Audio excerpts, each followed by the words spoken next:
In high school and in college, I lived for the world and everything in it.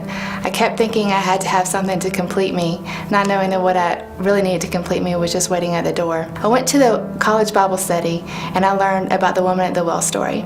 I learned that my life was like a cup, but it had a hole in the bottom.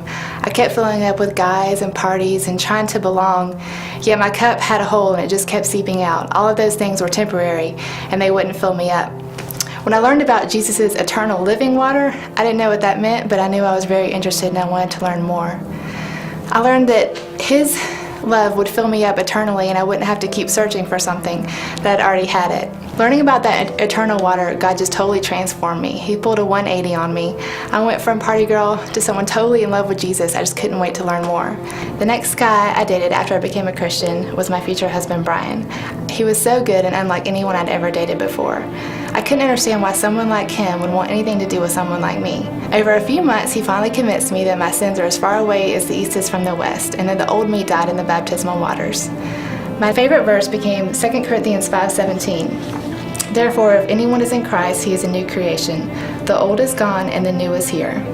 I left my guilt and my old life behind me, and I'm truly convinced that I was a new creation. But unfortunately, I carried some of the self-condemnation in other areas of my life. When we first became married, I wanted to be super wife. I wanted to have the perfectly decorated house and perfectly spotless. Well, when the kids came along, I gave up on the spotless part, but I still had even heavier expectations of being the perfect mom. I wanted to make sure they were well fed and well taken care of, and we did crafts, and I taught them the right things and not the wrong things. And all these expectations that nobody puts on myself except for me. I think the only time I finally realized this condemnation was only something I put on myself is when I take a step back and realize how huge our God is.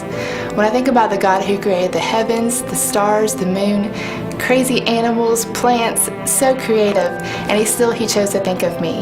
It's not like I was an afterthought, but someone He delighted in, someone He knit together in my mother's womb. When I think about Him sitting at the right hand of God looking down and saying, "You see that one right there? That's Katie. I made her and I delight in her. She's not perfect, but she's mine." The same God that made lightning and thunder made me. He didn't make me perfect. He made me perfectly imperfect. He delights in me, and I'm so thankful to have my God on my side.